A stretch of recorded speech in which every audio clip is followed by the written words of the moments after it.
Welcome to the Underground, the Steel City Underground, the black and gold standard for Pittsburgh Steelers coverage. Now, here's your host, Joe Kuzma and Brian E. Roach. Hello, everyone, and welcome to another edition of the Steel City Underground podcast. My name's Joe Kuzma, and I'm joined here by my colleague, my good pal, my friend, the one and only Mr. Brian E. Roach. Mr. Brian, how are you doing today?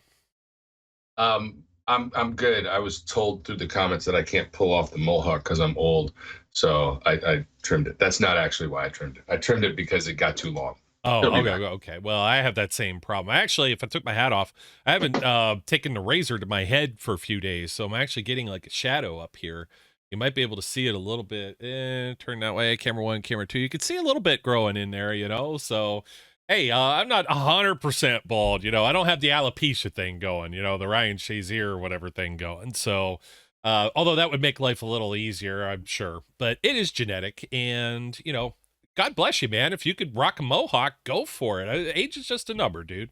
Trust me, nothing will stop me from doing it if I choose to. Well, we're entering the dark period of NFL news. Free agency, well past, gone, rearview mirror, can't even see it anymore. NFL draft headed that direction. I know you and I haven't talked about the full draft class. I haven't gotten your opinions, but through the course of the next few weeks, I'm sure I will. So we're going to focus on one part just because it's a little bit of somewhat recent breaking news in the fact that Najee Harris in his fifth-year option was not exercised by the Pittsburgh Steelers, their front office, Omar Khan, et cetera, et cetera. So he's entering now the final year of his 4-year rookie deal. And that's kind of about the only headline we have. And at the same time, we can take a look at the rest of the running back room because this is something that was not looked at in free agency or as part of the NFL draft. So it kind of looks like the Steelers were maybe going to exercise this option for Najee Harris. And as most folks don't know, the fifth-year option is something that can only be applied to players that were originally a first-round draft pick. Now, it doesn't have to be that they don't have to be with the original team that had drafted them. For example, right. The Steelers could have exercised the option for a fifth year on Justin Fields. He's in out of the same 2021 draft class as Najee Harris was, but carrying a very large price tag. It's very similar. It's not the same, but it's similar in thought to a franchise tag because it's on a certain sliding scale that's comparative with other players at the position. Yeah. It extends and locks down this player for another year, and the money becomes fully guaranteed. Now, in the case of Justin Fields, I think we were originally saying 22. I've seen people estimate that figure up to $26 million on a fifth-year option. That just was not going to happen for someone that's a backup quarterback. However, Najee Harris was somewhere in the ballpark of like $6.5 million. So a lot of people thought this was something that could or would be done. And I think it was surprising that it wasn't. And now everyone's questioning, asking why. Is this the end of Najee Harris? And we're here to say, man, just, cool your jets here, folks. Yeah, look, speculation is speculation, right? Mm-hmm. We don't know why they didn't choose to do it, but, Najee has been very vocal along with Saquon and many of the other running backs about devalued running backs. It's not outside the realm of possibility. He said, I'd prefer you don't do that because I would rather, see what I do this year and then get you to pay me. Who knows? There's a variety of reasons that it could not have been done. They could be trying to work out an extension that doesn't involve that. Right, to keep him here longer. There's a variety of things that could happen. We simply don't know the answers to that. I was not stunned that they didn't pick it up for the simple reason, as I said, he's been very vocal about running back devaluation. He's been active socially about that. And it really wouldn't have surprised me if he said, I'd really, really, really rather you didn't do that. And the Steelers just had planned to do it. And said, all right, we won't do that. Instead, we'll work with you to try and work something out. It won't surprise me if that's what comes out of this. Yeah, and I don't think the guaranteed money hitting the cap, I don't think any of that would be a major concern. No. With it's not like they got a lot of money tied into other positions just currently, especially when you're looking ahead into next season and you're talking $6.5 million. I mean, it's kind of chump change. But as you've mentioned, he's been very vocal about the running back position being devalued to the point where I had already speculated weeks and months ago that he's going to probably sit in during training camp. And that may have happened even with the option. And you've got 2 years of this noise. There's a lot of ways to approach this. And we're going to jump around like a little bit, but it's like, okay, number one, this doesn't mean it's the end of Najee Harris. Now, does not. Jerry Dulac, he's here for another year. Okay. Jerry Dulac came out and he said that the team wants to evaluate this next season with a new offensive coordinator with Arthur Smith. Fair enough. That money's guaranteed as soon as they make this decision last week for next year. So if Najee gets hurt, career-ending injury, that money's on deck right there. It's kind of a tough pill to swallow a year in advance. This isn't like the franchise tag. I think that's where you get a lot of confusion is that this is a year in advance. This is for 2025. You have to make that decision now. Whereas the franchise tag deal, that happens, back in March, you have up to a deadline before free agency. And then you have like, after you've elected to place a tender on a player, franchise, transition tag, whatever the other one. Well, there's exclusive rights and then non-exclusive for the franchise tag and then the transition right.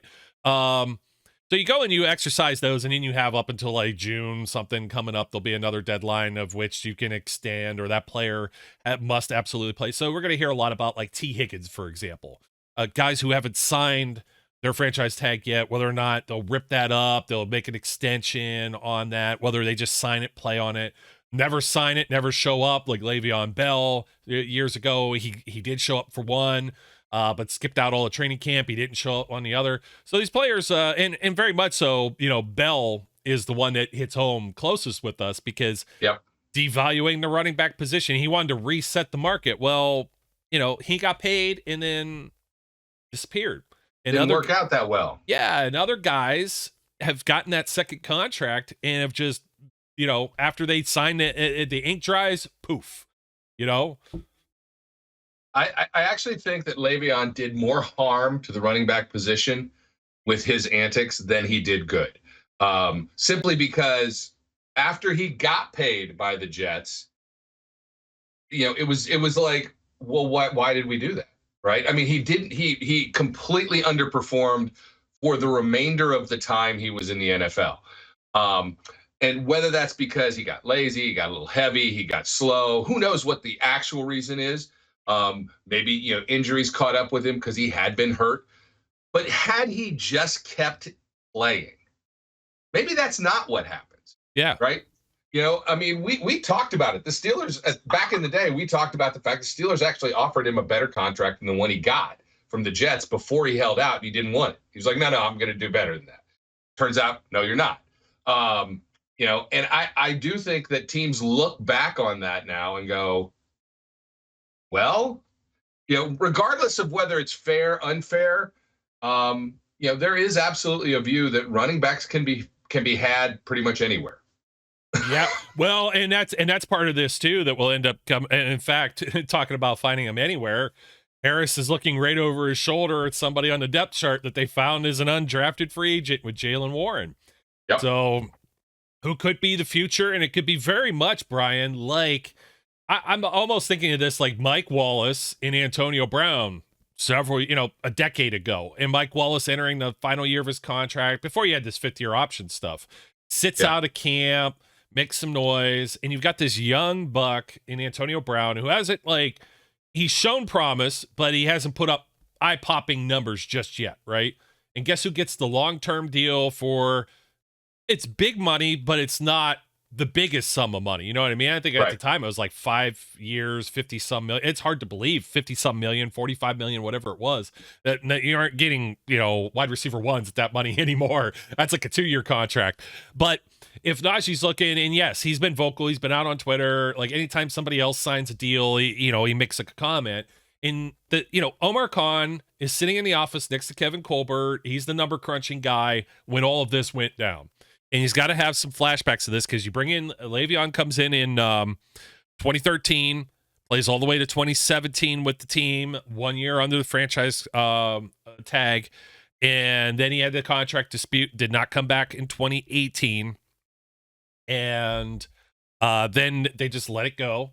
And he goes over to play with the Jets, has 1 year, plays 15 games, 789 yards and 3 touchdowns, 3.2 yards a carry. And he is just gone, because then after that, he plays with the Jets for a couple games, goes to Kansas City, doesn't really stick there, bounces around a little bit, Baltimore, Tampa, and he's done. And except for he wanted to come back yet again. But at this point, he was about 30 years old back in 2022.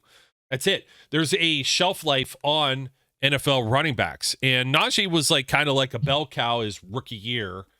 And then they went ahead and they got Jaylen Warren, and then they started to integrate Warren a little more, and especially so last year, a 1-2 punch. Now that does one of two things. Now the Steelers are more of a committee, right? They're not just a team that's you've seen some other committees, and you've seen some guys that got paid. Ezekiel Elliott, for example, and then boom, Tony Pollard, and now out the door. It seems to be a luxury because some other teams, they find a way. You know, obviously the Cleveland Browns had Nick Chubb, and then they had Kareem Hunt for a little bit. But for the most part, you look at Baltimore and the Ravens. I know they probably wanted J.K. Dobbins there, and he couldn't stay healthy. But you've had like Gus Edwards and Justice Hill, and trying to think of Mitchell's first name, and it's just a revolving door of guys. And there's very few. If you play fantasy football, for example, how many running backs can you take comfortably early, like when you're selecting? There was like Austin Eckler, who, you know, I don't know the answer to that. I know you don't. I know you don't know the answer to that question because you don't play enough. But this is like, you could even say Christian McCaffrey, when he first got his contract, his second contract with Carolina, it was like, here's another one, just fell off a cliff. Melvin Gordon, Todd Gurley. There's numerous examples of this happening around the league, whereas now teams get criticized if they take someone in the first round because you got like an Isaac Pacheco that comes out of nowhere versus Clyde Edwards-Helaire out in Kansas City. I mean, it's just, are you going to pay big money at this position, or are you going to keep a little bit in your wallet and explore other options? When was the first running back taken this year?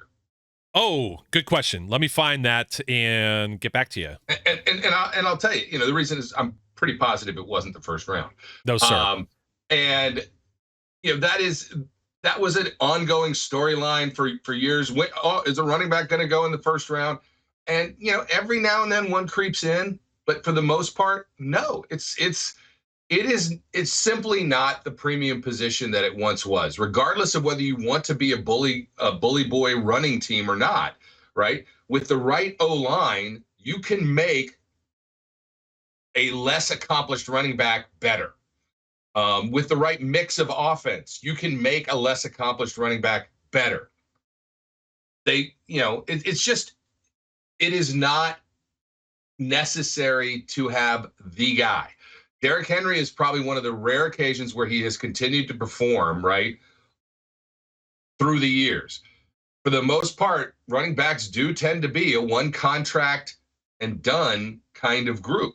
And there is we talk about the tipping point with receivers being at 30, but 31. You don't see a lot of running backs making their way into the 3X age bracket, right? It's not a long-term position, you know, as people keep saying. If your kid's going to play football, make them an offensive lineman, a wide receiver, or a quarterback. Forget the rest of it. Yeah, those are the guys getting paid, especially if you're a tackle or a left tackle in particular. And then if you play defense, you just get fined. So Brian, the answer to your question was, and I knew it wasn't in the first round, but I wanted to verify. The Carolina Panthers took Jonathan Brooks out of Texas with pick 46, and then another back didn't end up getting selected until Trey Benson out of Florida State to the Arizona Cardinals at 66. There were three running backs taken in the third round. The other two, Blake Corum from Michigan, went to the Rams at 83, and at 88, the Green Bay Packers took Marshawn Lloyd out of USC. There's a whole bunch that ended up going in after that for rounds 4 and 5. Of course, you didn't have like the headliner, but that's where teams have been. Cowboys, they were criticized for taking Zeke as high as they did. Giants taking Saquon Barkley, and you look at like what these guys were able to do, like Barkley in particular, behind a poor offensive line, no quarterbacking, stuff like that. And now he's gone because I think their front office has just been a mess, and they've had a bad rash of drafts, luck too with injuries and stuff. I feel bad for the Giants because they have like a legacy like the Steelers, and a lot of that Rooney's and Maras run side by side, but whew, they have been bad. Like, you talk about mediocre folks and you want to bitch and complain about Mike Tomlin's Steelers, how they handle things. Be lucky you're not a Giants fan over the last decade plus, right? So I don't understand why you feel bad for them. Screw them. They're the Giants. I don't care. Well, I it's not like, I sympathize. Okay. Unlike Cleveland Browns fans, I don't sympathize with the Browns because they just love to be miserable. So I say, let them be miserable. It helps me. It makes me happy that they're miserable. So anyways, that's exciting. Yeah. But hey, you're going to see the same thing with this committee running back thing too. Cincinnati Bengals, for example, who are going to end up trotting out there now. They're saying goodbye, Joe Mixon, stuff like that. Right. And you see a lot of this around the league. It's not just the bell cows, but speaking of Le'Veon Bell, that draft, you could go back. That's 2013. That's 10 years ago. He was the second round pick, and he wasn't the first quarterback or first running back ticket. Was he the third? No, he was the second because Giovanni Bernard went first, I believe, to the Bengals. Then it was Bell. Then it was Eddie Lacy because everyone was pounding their fists. Do you want Monty Ball, Eddie Lacy, or Le'Veon Bell? And Bernard ended up being the first guy, I think. But they were, deep. They were, pick 60 plus if we went back into that draft. So yeah, devalued. You've seen it. Bishop Sankey, his name came up as one of the latest that ended up being drafted. Now Najee, a first round pick. Travis Etienne, first round pick. Etienne ended up losing his first year due to injury. So it's hard to make those type of comparisons. That they get the right back, did they not? I think both guys have done well considering their situation. And I think that's where you put the question mark on.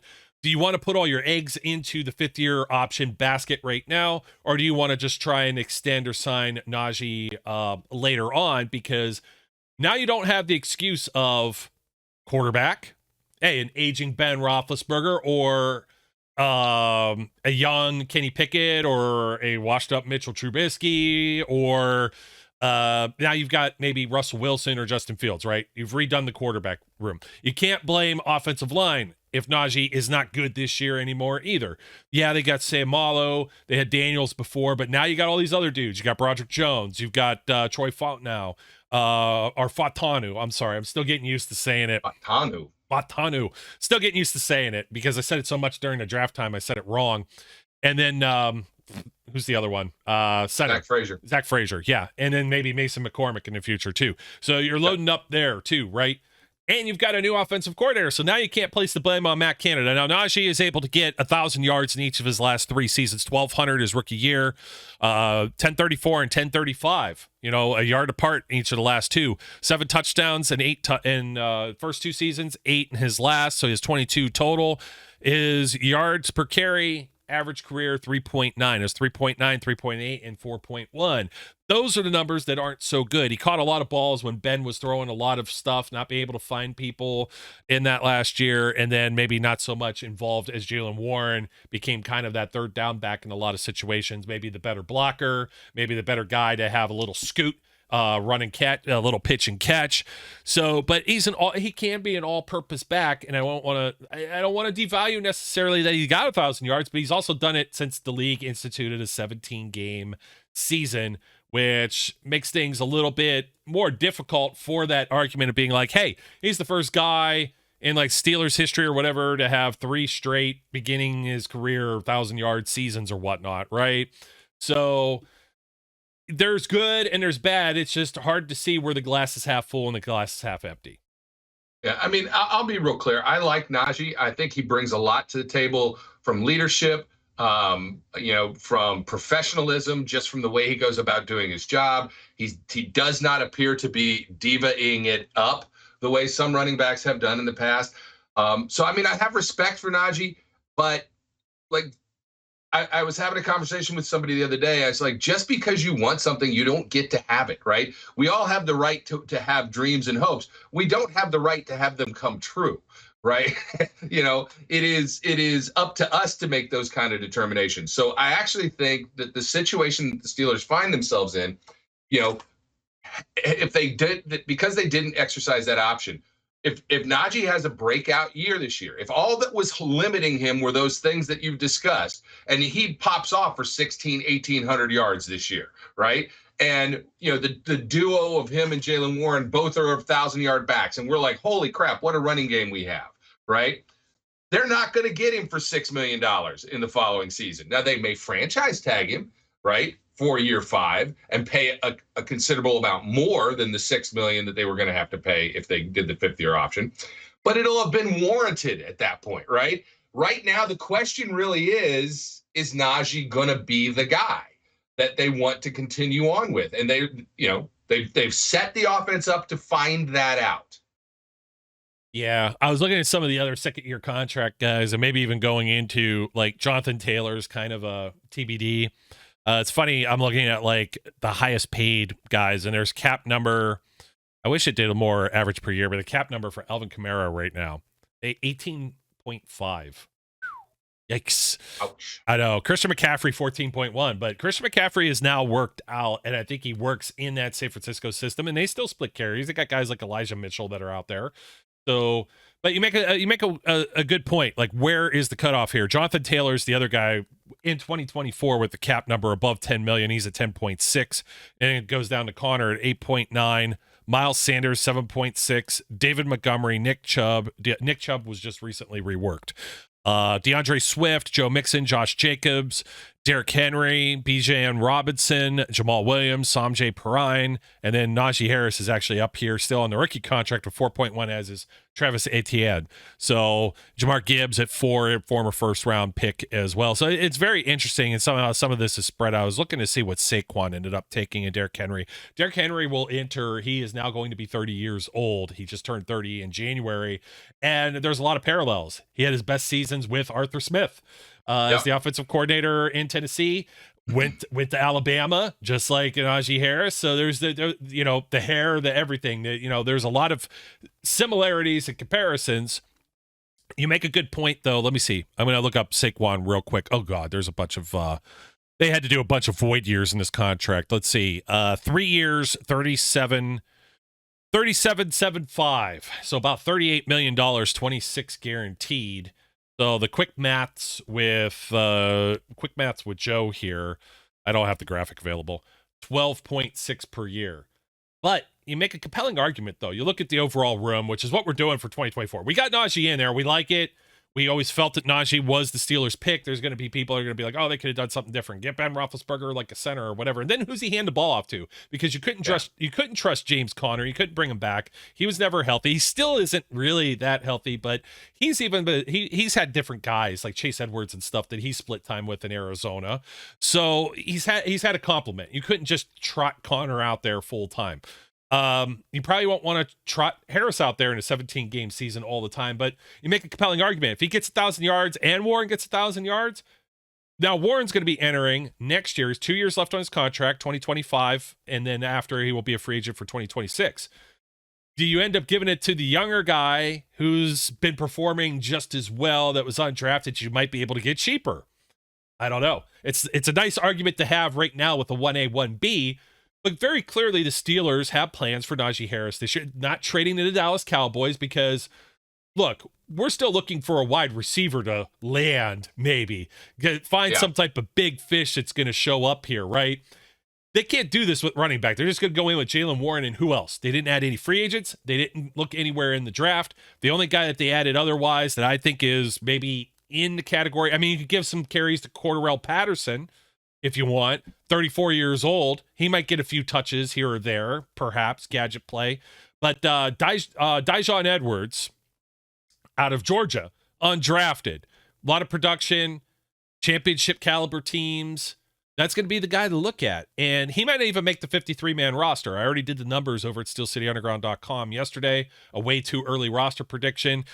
Depends on how many receivers, DBs, and everything else that they keep. They might just throw him out on the practice squad because, face it, like, he didn't get drafted. So right. What kind of demand does he have unless teams see him do something in preseason or he does something very impressive, which preseason, is hard to gauge too, and then he gets poached somehow. Otherwise, it is Najee Harris and Jaylen Warren for 2024. Yeah, I don't even know how to elaborate on that. Well, that's you know just what, the way Brian? it is. Worst case scenario, one of these guys gets hurt, or what happens? There's not a lot of depth here.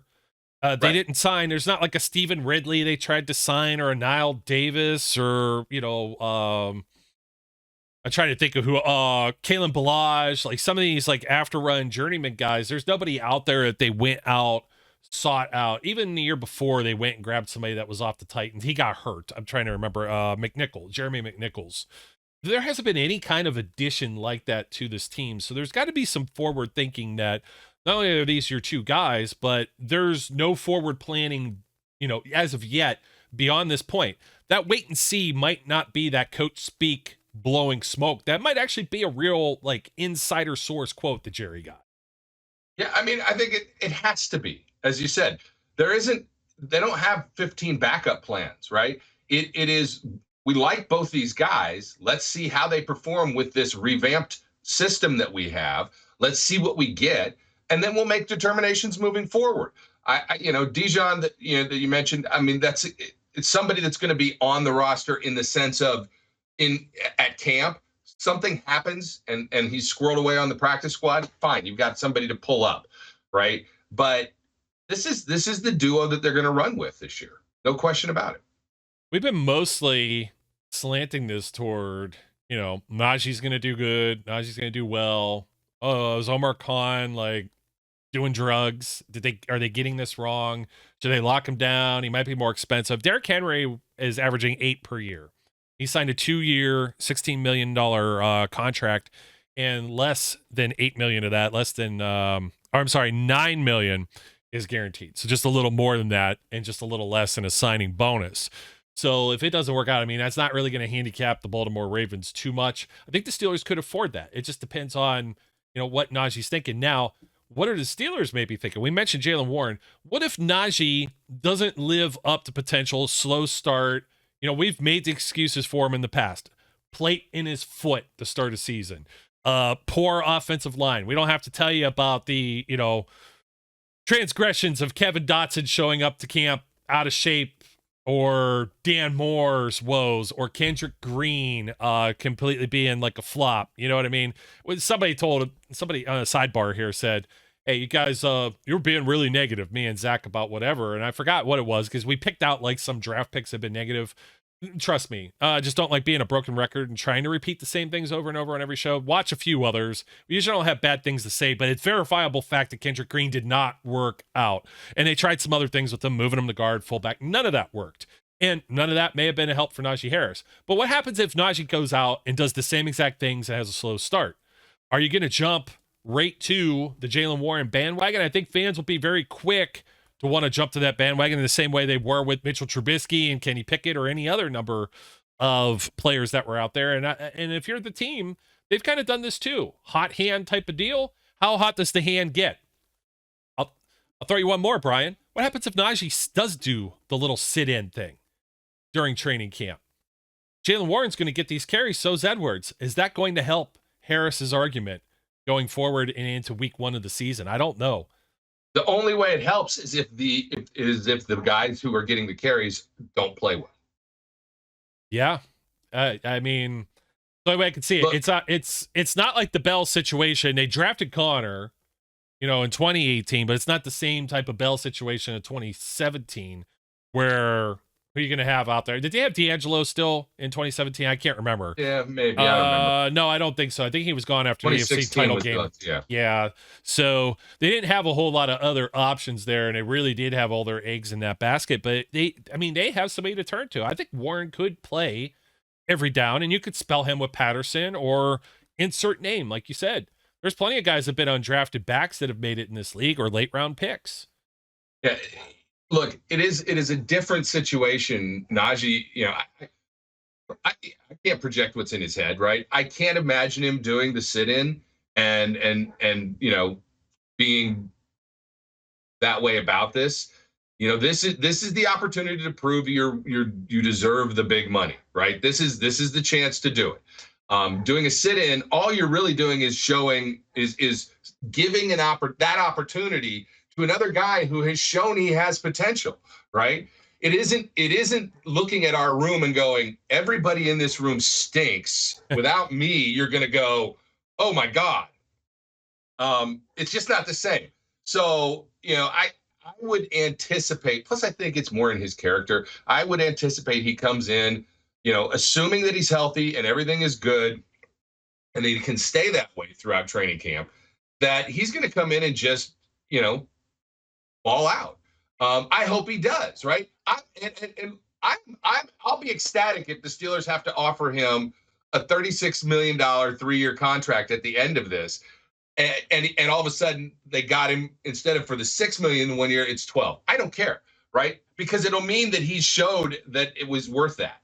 Because they're not going to do it if he comes in and he rushes for 1,015 yards or something. Even though it'll be 4 years of 1,000 yards, unless he's blowing the doors off, they're not going to do it. Yeah, and it's very strange, the 1,000-yard deal, right? Okay, you have Christian McCaffrey, 14 TDs, over 1,400 yards. Derrick Henry had 1,167 last year, a dozen. Kyron Williams with the LA Rams in only 12 games had over 1,100 yards and 12 TDs. Then you got like James Cook in Buffalo, 1,100 some yards, just 2 touchdowns, rushing touchdowns. DeAndre Swift had over 1,000 with the Eagles, 5 touchdowns. James Conner had over 1,000, 7 touchdowns. Then Najee's in here. He's 7th overall in yardage with 1,035. And as you move down this list, let's see who else. Joe Mixon, 1,034, 9 TDs. David Montgomery, 1,015, 13 TDs. Raheem Mostert, this is likely to not be done again. And talk about committees with the Miami Dolphins. He had 18 touchdowns, just a little over 1,000 yards. Travis Etienne, as we mentioned earlier, had 11 touchdowns. So these guys are scoring more.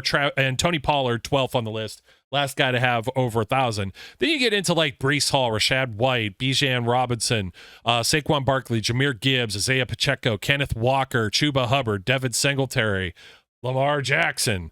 You got running backs that are running around doing more. Jerome Ford in the absence of Nick Chubb, Gus Edwards in the absence of J.K. Dobbins, Josh Jacobs, who was the rushing leader before that, plays 13 games, only ends up with 805 yards. He didn't do a lot for that argument of, hey, this guy had 1,600 yards the year before. He had 2 1,000-yard seasons out of the first 3 in the league. He was an all-pro and just went.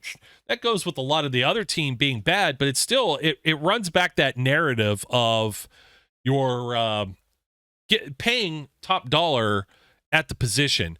I don't think anybody's really made a top dollar argument since Adrian Peterson, and we got to go back to like 2012 for that. So Najee's been around the top. I like him as a player. I do wonder about him, though. I feel like he's like a little quirky. He's a little off the beaten path. You see the things with like the Angry Runs awards and stuff that they give out on NFL Network. He doesn't take a photo with it ever, with the Harry Potter stick that they call it, the scepter that they give out as the award. He gave it to the offensive lineman, and I was giving them some credit. And I thought, hey, that was cool. But I also kind of think it's like, I'm like, is he like a Barry Sanders type when it comes to being like a loner and don't put the focus on me kind of thing? Or is he a jerk, or is it somewhere in the middle? You know what I mean? Because you can get some guys. Najee isn't one to go out there and sign during training camp either. You know what I mean? He kind of just walks around, has a hoodie on, doesn't want to make eye contact. I don't know how to gauge him. But it appears, though, he comes out, and he could be outspoken, too. Like you said, is it a leader? There's a fine line. We saw this with Ben Roethlisberger in a radio program that he had. That you say something, and it's taken the wrong way and rubs people the wrong way. And we've seen Najee say some things. We've seen other guys say some things, Deontay Johnson, and he's out of town. So that could be another reason why they're put the brakes on this 5th-year option. Let's see how this all works in with some new coaches, some other new elements with this team, and see how it all melds and meshes together. I was trying to look through a little bit more. I went back to like 2021's NFL rushing stats just to see some of the top players. And attempts-wise, Najee was 2nd in the league behind Jonathan Taylor during his rookie year. So he got some work in, right? But Jonathan Taylor, by and far, Jonathan Taylor, Nick Chubb, and Joe Mixon all gained more yards. Not many teams are trotting these guys out there to be the full be-all, end-all. And, of course, Ezekiel Elliott, that was right after I think he ends up getting paid. Derrick Henry had an off year where he only played in 8 games, ran for 937 yards. There's some guys that you don't even hear of anymore. Like I said, Melvin Gordon, Damian Harris, Sony Michel, Leonard Fournette, A.J. Dillon and Aaron Jones in Green Bay, James Robinson when he was down in Jacksonville. I mean, you go back even one more year, and I know this is ancient history now. We're in 2024, so we're 4 years removed. Dalvin Cook was on top of the world here with the Vikings. And, C'est la vie, he's pretty much gone too. They cut bait without signing him to another contract. Ronald Jones, Kenyon Drake. We mentioned Miles Sanders before, but Kareem Hunt still sitting around there too. It's a very odd position. David Johnson, Arizona Cardinals, a 3rd-round pick out of Northern Iowa. You could find the guys, but then it seems like nobody wants to pay them regardless of what their production is. Maybe the Steelers are ahead of the curve here. We don't know. The only thing I could say is like, I'd say take it easy on Najee. I'm speculative about his whole temperament or whatever. On a human level, there's uncertainty to his future too, because when you're playing, absolutely, when you're playing professional football, you're an injury away from it being all done. It is a physical game. You want to maximize your body to make the most money that's available to you. So if he decides to sit in, all the power to him. Go for it. You know what I mean? So, Brian, any other closing thoughts? I was going to look at the rest of the running back chart. I can't even tell you who else is on this. Doesn't matter. That's coming to camp for the Steelers. At this point, it doesn't matter. No, it really doesn't. And it's because I think they feel so comfortable with these two guys. Aaron Shampklin, if I'm saying that, and Jack Coletto is a fullback. I guess we could throw Connor Hayward in here for a second. We're going to talk about him with the tight ends too, but he could play a little fullback. Yeah. Get in there, mix it up. I don't know. Champlin. No. That's not a starting running back name. No. Aaron Shampklin. Yeah, you can't even put it on the jersey. Like he needs like a nickname. They need the XFL thing. Yeah. The Harvard running back. So my thought is there's got to be somebody else they got to pluck. Maybe UFL now. The UFL. Maybe they're going to wait for that to be done. They do have 90 players, I think, on the roster right now. Let me double check that. I know they were pretty close to having no other available spots or slots on the roster. But let me see where we at. Yeah, they got like 2 or 3 spots here. I have 87 players on the current roster. So they got to have bodies just to run drills at camp. They can't do it with just, Najee's going to take a day off here or there. You're not going to do it with just Warren. Yeah. You're not going to throw Patterson out there. You're going to have Shampklin and Edwards doing it all. So maybe they'll look into to the UFL. As far as available free agents, available in the running back market, I don't know if anybody's going to want to sign to not get very much any playing time, right? That'd be tough. Yeah, Damian Harris, like I said, he's still out there. Matt Breida, Kareem Hunt, Rashad Penny, Brandon Bolden, Jerick McKinnon, Latavius Murray, Dalvin Cook, Marlon Mack, Josh Kelly. That's about it. There's a couple more. Eno Benjamin. Not a lot of any big enticing names that are available out there. So going to have to be another undrafted find somewhere, or maybe somebody from the spring league. So, all right, my friend, I guess that does it. That's a quick look at there's not a lot to talk about with the running backs other than the 5th-year option with Najee Harris. Because if he would have signed that, all we would be talking about is, look, Jaylen Warren, 784 yards last year on the ground, averaging, why doesn't it have it here? 5.3 per carry, 4.9 his rookie year. And he caught 61 balls for 371 yards. He has 89 receptions for 584 during the duration of his tenure so far with the Steelers. He had 4 rushing touchdowns last year. Looks like he's ascending. And if he continues to ascend, maybe not. Maybe paying $7 or $8 million for Najee Harris isn't going to be the wise business decision for the Pittsburgh Steelers. So, Brian, thanks for joining me once again, my friend. Happy to be here. Yep. No sarcasm today. I'll take that. That was my sarcasm. So anyways, yeah, I know we went over a week with our last show, folks. Just some programming notes. The NFL schedule release is due next week. Brian, we might finally go live for that one. I like little raw Okay. reactions for that, but we need to know where we're going and when we're doing it. So I'm looking Yes. forward to this. It's taking forever. This is in May. There's concerts going on sale. There's all kinds of things, but try to plan for and plan around. NFL, get the show on the road now already. We know Russell Wilson's got to go back to Denver. When's that going to be? We need to figure that out. I need to know what games I'm going to miss when I'm in Scotland. Oh, ooh, okay. That would be an interesting trip. You going to go during good weather? I don't know. Apparently never good weather in Scotland. So the rain, was that in Braveheart? The rain comes down in the slant, where they had the quote about that. Yeah, it's pretty good. But all right, my friend. Well, looking forward to the schedule release. We'll keep talking about other positions. I mean, this is about the skimpiest one to talk about out of all of them and how it factors into everything. Steelers could potentially have 2,000-yard backs under Arthur Smith. That would be kind of fascinating. And I'm actually thinking, I wanted to see, like, when Derrick Henry got hurt, who the other bell cow was. Because when Arthur Smith was there 2020, and that would be when he topped over 2,000 yards. Oh, Jeremy McNichols. We mentioned him already. That was the next guy up. So, and they had Donta Foreman too. And he didn't do a whole lot there. And then it was Foreman again the next year, 566 yards in his stead. And a couple other guys. Dontrell Hilliard did 350. So they almost had 900 yards, almost matched Derrick Henry with two other dudes under Arthur Smith still. Or that wasn't Arthur Smith. That was Todd Downing. I take it back. Arthur Smith was already gone. The Atlanta Falcons. He had 3 years in Atlanta, not 2. So my mistake there. That'll do it for us, folks. Thanks for joining us once again. We don't forget to like, comment, and subscribe. My name's Joe Kuzma, and his name is Brian E. Roach.